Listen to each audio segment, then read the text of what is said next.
Today we're going to look at section 4.6, congruence in right triangles.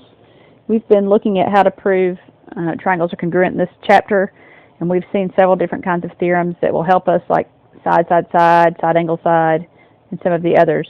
Today we're going to learn another one that works only in right triangles. So just as a reminder, I've drawn a picture of a right triangle here. The right triangle has to have a right angle. The hypotenuse is always the longest side and is across from the right angle. And the two legs are the sides that have the right angle between them. So theorem 4.6 is called the hypotenuse leg theorem, and it tells me that if I have two right triangles and the hypotenuse and leg of one of them is congruent to the hypotenuse and leg of the other right triangle, then the two triangles are congruent.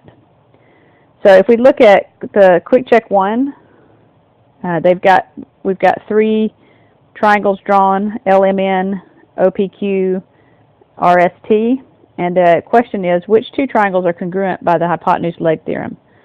So we have all three of these are right triangles. So what I'm looking for is whether there's the hypotenuse of both the triangles are congruent and a leg of each triangle is congruent to another.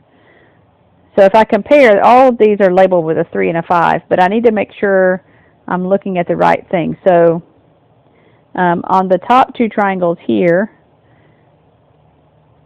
the 5 is labeling the hypotenuse, so those are congruent, and the 3 is labeling one of the legs. So they each have a pair of hypotenuses that are congruent, and or the two triangles do, and there's a pair of legs that are congruent. So these top two triangles are the ones that are congruent. The bottom one here has the 3 on one of the legs and the 5 on the other leg, so that would not make it congruent to the other two because I don't have the hypotenuse on that one. Now they also asked me to write a correct congruent statement, so that just means make sure you get the corresponding parts in order. So it doesn't really matter which one of these letters I start with, but I'm going to start with triangle LMN. And that is going to be congruent to triangle, so we need to see make sure we get the right things together. So LM is the side that's 3, so I'm going to look at the other triangle and get that side first. So OQ would be that side. Oh, wait, O. Messed up. Try that again.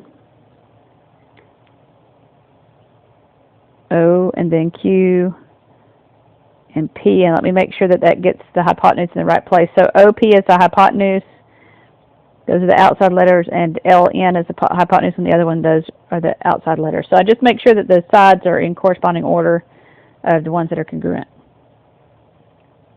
Now, as an important note, I wrote down here so that I wouldn't forget to say it.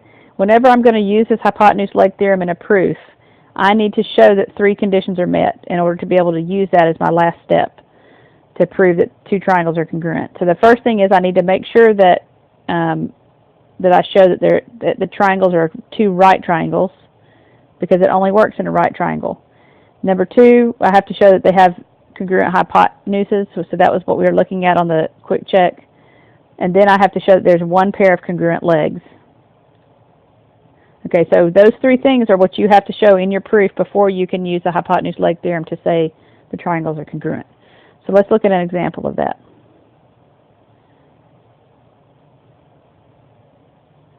Okay, here I have this figure that I've drawn in where there are two triangles, ABE and DBC. And I want to prove that these two triangles are congruent. So I'm given that CD is congruent to EA. All right, I'm going to write that down in my given statement.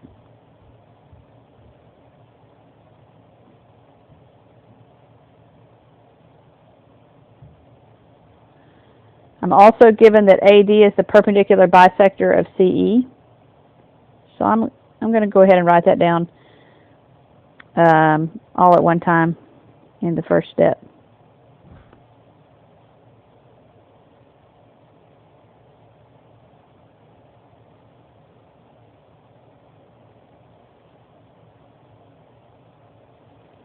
Okay, so those two things are what was given. Now again, you can write that down into two separate statements if you want to. That's what your book usually does, but I just combine them. Now, I already have that CD is congruent to AE. Those are the hypotenuses, so that's one of those conditions I need to meet. Another condition is I need to be able to say that the triangles are right triangles, and I also need to be able to say that show that there's a pair of congruent legs. So the first statement of our given information was that the hypotenuses were congruent. So that's just one. The second part of the given statement said that AD is a perpendicular bisector of CE. So two things follow from that. The bisector part tells me that it cuts AD, the line AD cuts the line CE into two equal pieces. And so that would be CB is the top piece, is congruent to EB.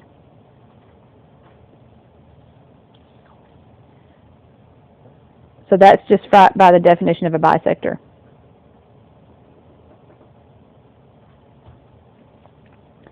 The next thing that comes from the given statement there is that since it's a perpendicular bisector, then I know that means that the angle CBD and the angle ABE are both right angles.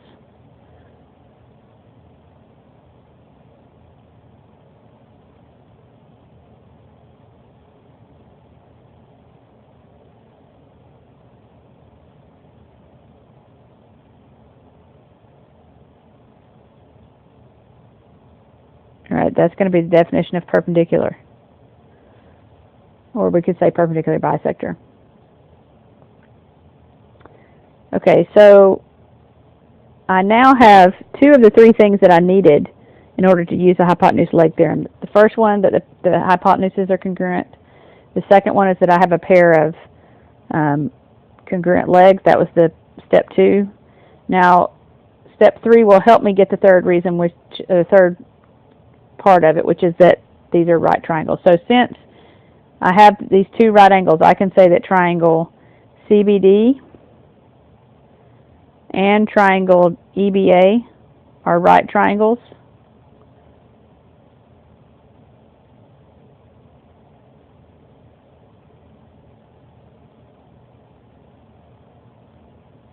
And that's just by the definition of a right triangle.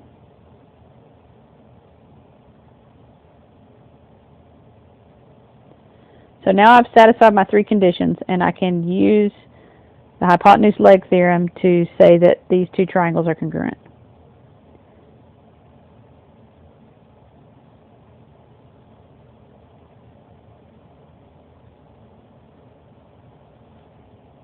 All right, now it seems like you're probably thinking, why did we have to write down step 4?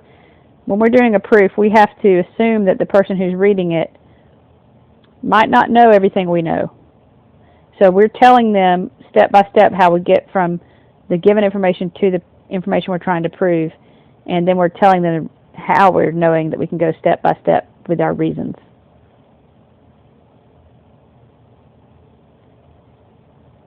Okay, here's another one to practice with. We've got this rectangle WZKJ, and we're given that WJ is congruent to KZ. Those are marked on the figure. We're also given that angle W and angle K are right angles.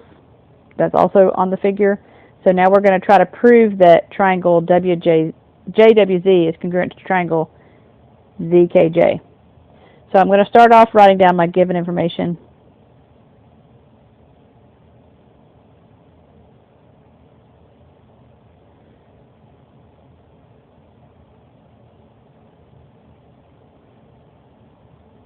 I'm abbreviating a little. All right, and then I'm going to go to step 2. So let's see remember our three conditions. We need to know it's a right triangle. Both of them are right triangles. We need to know that we have a pair of legs that are congruent, and we need to know that the hypotenuses are congruent. So we are given the pair of legs that are congruent this time. We're also given that angle W and angle K are right angles. So I'm going to go straight from that to saying that the two triangles are right triangles.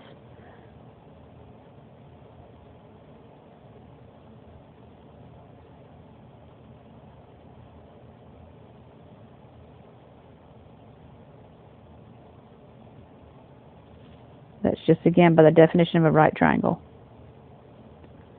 The definition of a right triangle is that it has a right angle.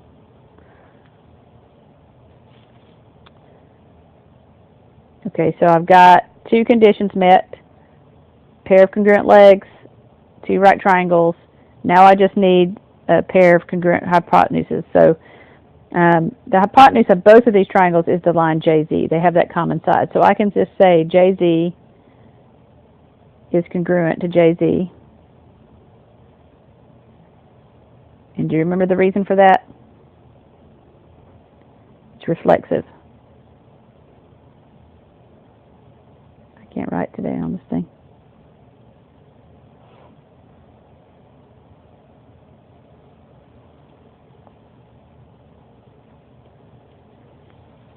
Okay, so now we have every condition met that we needed met, and we can say that triangle JWZ is congruent to triangle ZKJ.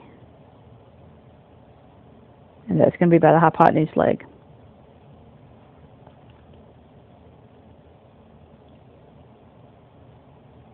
Okay, one last additional example. We have a triangle this time. It's given that it's an isosceles triangle with X as the vertex angle, so that's up here. They also tell me that XM, the line XM, is perpendicular to the line YZ. So the fact that XYZ is an isosceles triangle tells me that I have two congruent angles. I also have two congruent sides. The two congruent sides are the ones that connect to the vertex angle here, so it's going to end up being this side XY and the side XZ. So let's start with our given information being written down.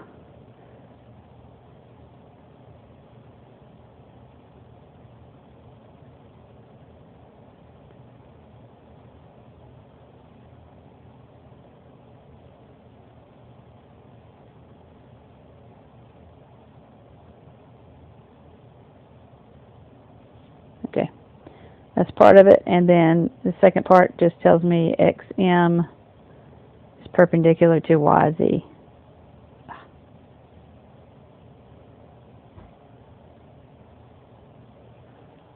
All right, so those are both given. It's like it's behind my writing, and so then it's not writing it out the right way.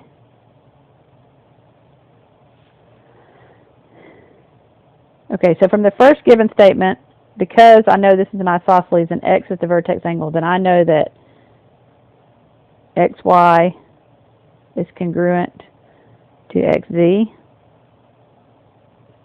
just by the definition of an isosceles triangle.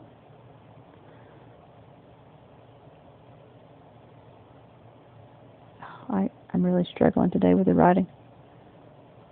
The struggle is real.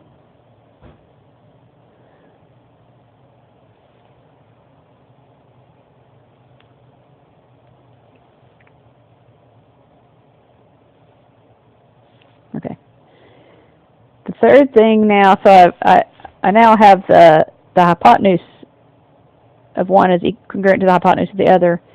I have I know that XM is perpendicular to YZ, so that's where I'm going to get my right angles. So the angle XMY and the angle XMZ are right angles.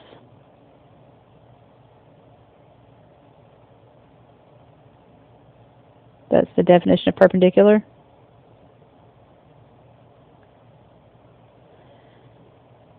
I can't just leave it with right angles. I have to go ahead and say that those triangles, XMY and triangle XMZ, are right triangles.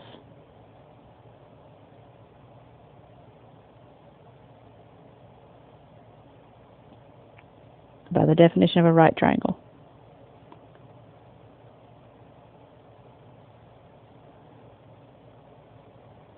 Okay, and then now I have two right triangles, a pair of hypotenuses that are congruent. I just need a pair of legs that are congruent. So this time, last time in the last example, the hypotenuse was the shared side. This time, one pair of legs is the shared side. So that side XM, that's the leg for triangle XMY and a leg for triangle XMZ. So I'm going to say XM is congruent to XM, again by reflexive property.